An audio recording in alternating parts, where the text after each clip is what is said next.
2014 a été une année catastrophique pour les victimes civiles des conflits. C'est ce que dit Amnesty International. L'ONG recense des milliers de morts et 50 millions de personnes déplacées, probablement le plus grand nombre depuis la Seconde Guerre mondiale, selon son secrétaire général.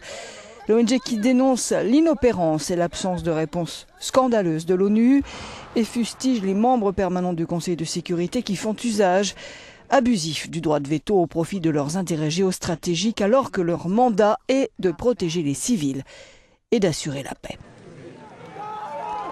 Le rapport d'Amnesty International passe en revue 160 pays, outre les exactions commises par des groupes armés, et épingle certains États. Parmi eux, Israël et son opération Bordure protectrice qui a tué plus de 2000 Gazaouis, dont 1500 civils, 539 enfants.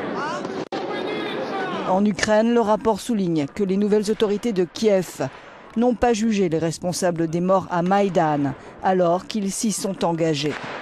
La violence de rue a dégénéré en un conflit civil avec l'implication de la Russie, assure Amnesty. En 2014, plus de 4000 Ukrainiens sont morts dans l'est du pays. Beaucoup de civils ont été tués par l'usage indiscriminé de la part des deux camps de tirs de mortier dans des zones résidentielles. Et puis le rapport rappelle l'incident de l'avion de la Malaysia Airlines.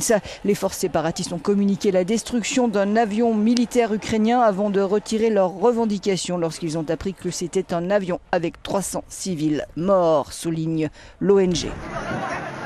Amnesty International juge par ailleurs scandaleuse l'action collective de l'Union européenne envers les réfugiés. L'organisation évalue à 3400 les réfugiés ayant perdu la vie en Méditerranée l'année dernière et accuse l'Europe d'avoir seulement accepté quelques milliers de Syriens alors qu'ils sont des millions de réfugiés. Cela les pousse à traverser la Méditerranée faute de voies migratoires légales. Sur ce dossier, Amnesty épingle l'Espagne sur le traitement illégal et l'usage excessif de la force contre les réfugiés et les migrants à Ceuta et Melilla. 15 immigrants se sont noyés en février en tentant de gagner Ceuta à la nage tandis que la police les repoussait. Une enquête est ouverte.